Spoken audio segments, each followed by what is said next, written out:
Hey, good evening, fam. Hope everybody's doing well.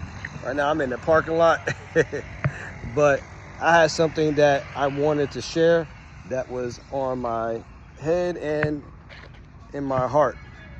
I'm outside, there's a little bit of construction going on, so you might, hear me stopping and pausing the video, but I'm usually on here talking about politics and how it relates to black people and black society. But today I wanted to take a detour and I wanted to talk about something a little bit different, which is family. Now me, when it comes down to family, I'm no Peter Griffin. I'm not a family guy. But I do realize the importance that family plays in our lives. It's important to see each other, even if we can't see each other in the flesh. Which kind of brings me to the topic of the Zoom participation, the Zoom meetings that we have. Now, Sharon has graciously put together these Zoom meetings every month where we're supposed to come together, share good times, chop it up, and, just be one. But she, sends updates and reminders for us to just come together.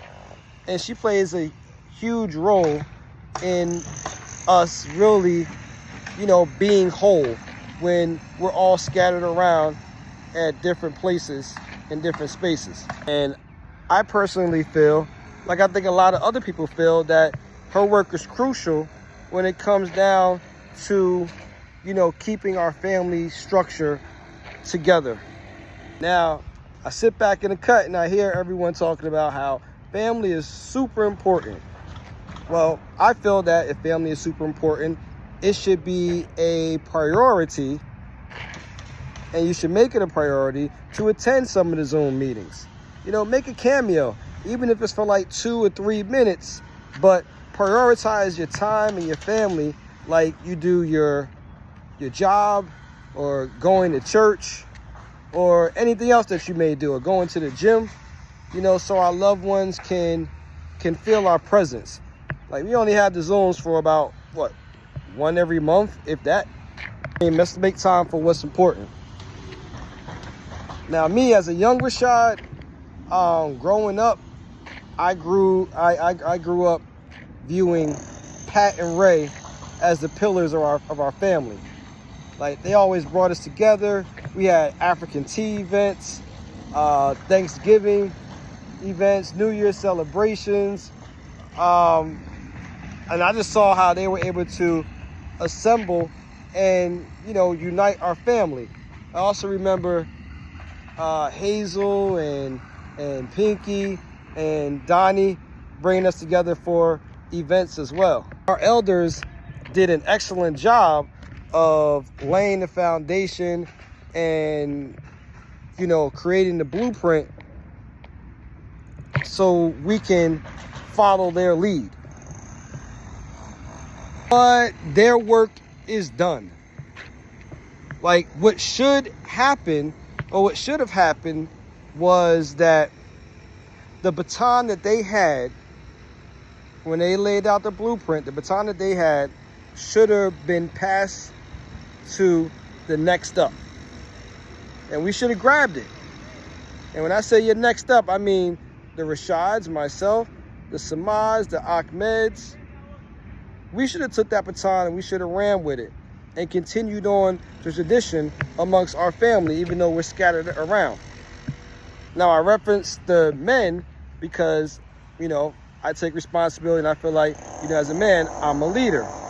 But I'm not trying to exclude the women, your Rashidas, your Nayas, your Janelles, your Andreas.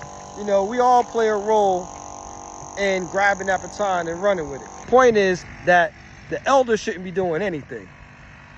My generation should be taking the lead and should be demonstrating and continuing the tradition that our elders built. Our elders should be kicking up their feet and be like, yo, they got this. I can just watch them work. We should be setting the example you know, for our kids. Our kids are going to be the future leaders. So we want them to duplicate and exceed whatever we produce. My point is, let's try to be a little bit more present on Zooms. Let's come together on these Zooms so we can plan and see how we can get together. And, you know, let's try to set a strong example for our seeds and the younger generation, because they're going to be the ones that are going to be taking the batons from us and duplicating and exceeding what we should be doing. Love, in the words of Samad, love and respect. And, you know, I'll see you guys at the next Zoom. Appreciate you guys for all you've done. Peace. Supreme, Rashad, Megatron, out.